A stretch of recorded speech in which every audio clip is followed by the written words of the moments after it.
Esse é o problema das crianças com TDAH. O pai cobra nota de uma criança que tem dificuldade cognitiva, de uma criança que tem dificuldade de regulação emocional, de uma criança que está sofrendo bullying na escola e às vezes o pai não sabe. Mas a chinela está esperando ele se ele não tirar nota. Então, olha o inferno que é a vida de alguém com TDAH. Todo mundo tem suas dificuldades, mas é um inferno muito específico.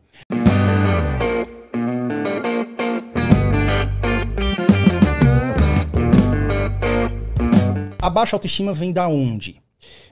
Então, eu continuei sendo um menino extrovertido. Só que, a partir desse momento, eu lembro que a conexão foi aí. Por que eu sei que a conexão foi aí? Lembra que eu falei da psicóloga Dilma Guimarães? Uhum. A gente começou a fazer uma terapia chamada EMDR. EMDR é uma sigla em inglês que é dessensibilização por movimento ocular e auditivo, uma coisa assim. Que é isso? Cara, é o seguinte, o EMDR, eu não sei explicar, mas é o seguinte, você tá numa sala que é um pouco escura, com uma luz bem fraquinha, e aí passa tipo um laser na parede, você tem que ficar parado observando com os olhos, né? E aí você às vezes tem também um fone de ouvido com uma determinada música, um som, você tá segurando às vezes também uns aparelhos na palma da mão que tem uma vibração direita, esquerda, uma vibração de determinada forma. É EMDR, tá? E de elefante, M de Maria, D de dado, R de rato. E nisso, a gente vai relembrando alguns pontos. Quando eu cheguei, a primeira vez que eu fui na consulta com essa psicóloga, eu falei pra ela assim, ela perguntou algumas coisas da minha vida. Aí na hora que eu contei isso, eu falei assim, Yuri, mas me conta esses problemas que você tá falando aí, me conta o primeiro problema que você lembra. Aí eu puxei esse assunto, que é um dos primeiros problemas da minha vida, esse negócio do Jardim 3 aí. Quando eu comecei a contar isso, eu comecei a chorar. Ela falou, começou a anotar. Por quê? É o iceberg do TDAH. Todas as pessoas têm isso. Mas eu vou falar do TDAH porque a composição do gelo desse iceberg do TDAH costuma ser muito semelhante. O TDAH, que tá com baixa autoestima, que tá se sabotando, como quando adulto, a gente vai falar de sabotadores também, ele tem um determinado tipo de comportamento e padrões repetitivos acontecendo. Só que se você aprofundar lá no fundo, você vai entender a origem disso. Uhum. Então, para você tratar o TDAH, seja criança ou mesmo adulto, principalmente adulto, porque adulto você já viveu X anos, você tem que desenterrar essas coisas, senão você não resolve. É como você querer tirar o mato do terreno, cortando com um cortador. Não, pra você tirar o mato, você tem que tirar, cavar, jogar fogo ali, sei lá, você tem que matar. Assim, não, você nasce de novo, na próxima chuva o capim cresce de novo. Para que o capim não cresça de novo, você tem que realmente aprofundar nessas dificuldades específicas do TDAH e você resolver aquilo ali. A gente trabalhou esse negócio. Essa história que eu contei pra você, que eu contei pra vocês aqui, da professora me agredir e tudo, cara, a gente repetiu pelo menos umas 20 vezes. E toda vez que eu repetia, eu chorava. E eu chorava. Pô, vai se me emocionar. Mas por que eu chorava? Não que. Cara, me vinha um ódio. E eu começava a falar alto na sala escura. E ela falou assim: vai falando, vai falando. Eu começava a falar assim: eu odeio tudo isso que aconteceu, não sei o quê. Cara, na verdade, com o tempo, com a terapia, com as sessões, eu fui entendendo que faltou. Isso é que vira a chave para que as crianças com TDAH hoje não passem pelo que eu passei e outras pessoas passaram também. Boa. É você ter esse entendimento do que está acontecendo agora e que você pode mudar agora. Em nenhum momento do que... Isso foi importante, faltou isso. Nesse episódio aí da agressão e tal, mudar de turma, em nenhum momento ninguém virou pra mim, nem minha mãe, que, coitada, não sabia, tava perdida no meio da estação nova, pressionada, mãe solteira ali e tal, virou pra mim e falou assim: Yuri, você não fez nada de errado.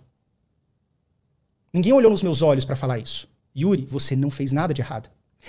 E parte do tratamento foi eu simular tá num ambiente que tá só tipo nós dois, eu aqui, você e o Yuri de 7 anos, e falar assim: Yuri, você não fez nada de errado. É foda. É refazer essa memória, né? Refazer, cara. Porque ninguém falou isso. Eu era um homem barbado de 7 anos de idade, pô. Eu só sabia achar que eu merecia aquilo. Esse é o problema das crianças com TDAH. O pai cobra nota de uma criança que tem dificuldade cognitiva, de uma criança que tem dificuldade de regulação emocional, de uma criança que tá sofrendo bullying na escola e às vezes o pai não sabe. Mas a chinela tá esperando ele se ele não tirar nota. Então, olha o inferno que é a vida de alguém com TDAH.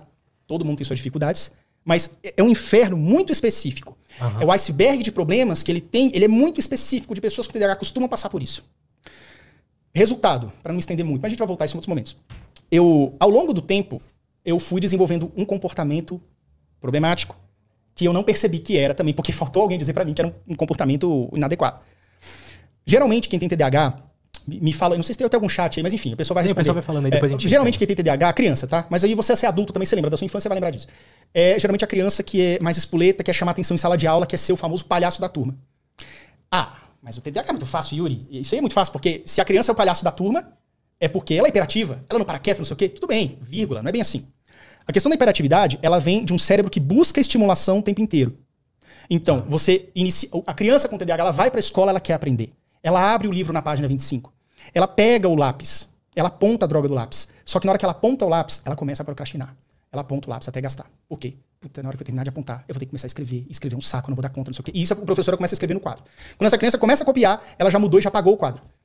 Todas as crianças conseguiram, porque ela deu tempo pra isso, um tempo médio de tantos minutos, mas a criança com TDAH não deu conta. E aí ela apagou o quadro, eu já não tô entendendo nada mesmo, vou começar a desenhar. Esse é o modus operandi do TDAH em sala de aula. Isso que os pais e os professores têm que entender.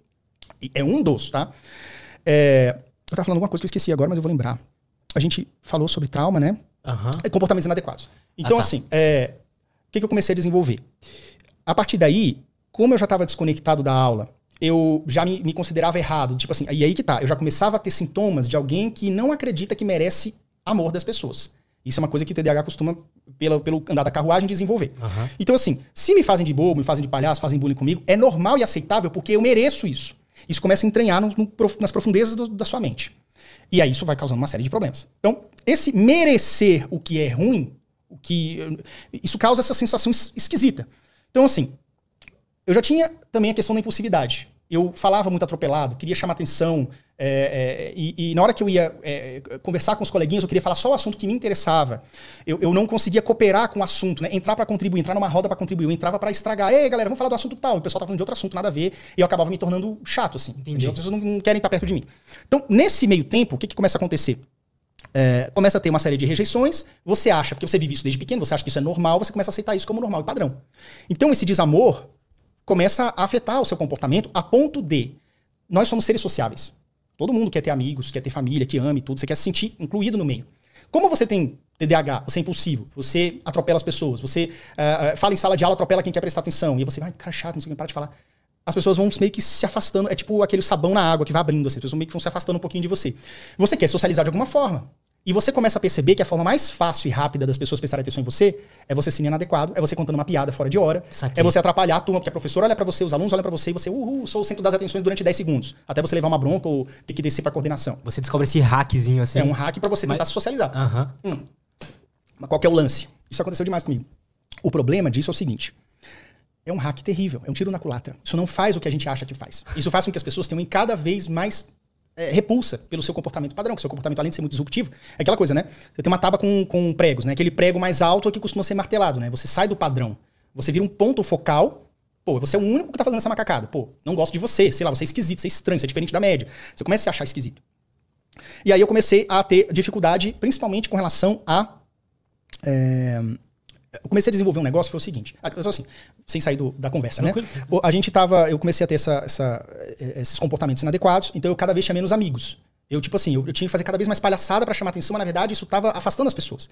E com o tempo eu comecei também a ter um pouco de dificuldade, principalmente com rejeição, mas principalmente rejeição da figura feminina. Isso me acompanhou até a adolescência, até o final da adolescência.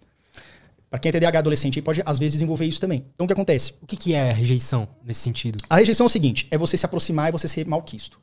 Por exemplo, você é o cara que faz macacada em sala de aula. Então, no intervalo, se você se aproxima de um grupo, você já chega estereotipado, rotulado, tá? Então, a rejeição vem assim, pô, mas eu não fiz nada pra você, não, mas você fez sim, você só não percebeu. Na hora você falou aquilo, você fez um comentário inadequado, você fez não sei o quê. Então, não quero saber, não. Você se afasta naturalmente da pessoa. Nem sempre isso acontece, óbvio. Eu tinha meus amigos, né? Mas eu acredito que menos amigos do que poderia ter. E uma coisa que eu percebi também que foi descoberto com a psicóloga foi que, assim, desde o início da minha vida escolar, que eu tive a participação, que é, por exemplo, as pessoas que deveriam me proteger, me dar segurança, Porque a professora era a figura de autoridade. Os alunos vêm, por mais que eles desobedeçam, porque são danados, têm 6, 7 anos, mas eles vêm, a professora dá um grito e eles, opa, vou parar. Com certeza. Porque é uma figura de autoridade. Então essas figuras de autoridade de proteção não me protegeram. Então eu comecei a me sentir... Né? Pelo contrário, me agrediram, tá ligado? Falei, pô, em quem que eu vou me segurar? Na aba de quem que eu vou me segurar? Você começa a ter essas dificuldades. Então assim, a rejeição feminina, pelo menos no meu caso, mas acredito que aconteça em vários outros também, a rejeição feminina foi especialmente dolorosa e difícil pra mim. Fez com que, por exemplo, eu tivesse muita dificuldade, já na adolescência, de me aproximar das meninas. Tinha vontade e tudo, mas eu não chegava. Por quê? Eu começava com aquelas vozinhas internas da gente, vai acontecer, vai dar tudo errado, não sei o quê, e você não se aproximava, você não tinha coragem de dar o próximo passo. Você não tinha coragem de dar um passo à frente, né? Tanto é que eu tive muita dificuldade, né? Então, assim, eu lembro uma vez, por exemplo, meu primeiro beijo, cara, foi uma situação inusitada, assim, entendeu? Meu primeiro beijo foi num avião. No avião? No avião, cara. Eu tava viajando. Mano, você deve ser um dos únicos aí. Do mundo. Fui no avião. Eu tinha, 16 anos, quase 17. Nunca tinha beijado ninguém, nunca tive coragem nem nada, né? Ficava só na vontade, mas suava frio só de imaginar sendo rejeitado por uma figura feminina. E aí eu tava no avião, eu fui de Brasília pra São Luís, só que a gente parou em Belém. Belém é uma cidade próxima, assim. Em Belém, quando a gente parou pra fazer uma escala, entrou uma menina, sentou do meu lado, e eu tava lendo minhas revistas de games, Super Game Power na época. E aí ela sentou do meu lado, pô, muito bonita e tal, não sei o que, me dá, não sei o que. Cara, sei lá, me deu uma loucura, falei, cara, vou puxar assunto com ela. E comecei a conversar com ela, do nada. Cara, esse voo durou, sei lá, uns 50 minutos, 1 hora e tudo. E na hora que pousou, eu peguei, assim, era o Transbrasil, anotei o telefone dela no guardanapo e pedi um beijo pra ela, tá ligado? E ela já tava doida pra dar esse beijo lá, eu tava enrolando. Mas enfim, e aí foi o meu primeiro beijo. Então assim, precisou estar dentro de uma situação que eu tô preso com alguém, Total. 1 hora, do lado do outro, numa cadeira. Que, tipo assim, Yuri, não tem como você fugir, não tem como você inventar desculpas pra você se sabotar. Vamos falar de sabotadores daqui a pouco. Tá do teu lado, cara. É agora, é agora. Você vai ter que ter uma atitude. E aí deu a louca lá e eu tive atitude e fui. Saber identificar os sinais do TDAH e procurar ajuda de um especialista pode ser determinante na vida de uma pessoa com o transtorno, para que ela não viva se culpando por tudo o que acontece e aprenda a lidar com o transtorno. Você, pai e mãe, preste muita atenção nos seus filhos e, ao detectar algum sinal de TDAH, procurem um especialista para o diagnóstico e tratamento correto, a fim de ajudar os seus filhos a se entenderem e viverem da melhor maneira possível. Curta o vídeo, se inscreva no canal e deixe a sua opinião nos comentários. Compartilhe esse vídeo com os seus amigos, pois pode ajudar uma pessoa com TDAH. Baixe os nossos e-books. Os links estão na descrição. Até a próxima!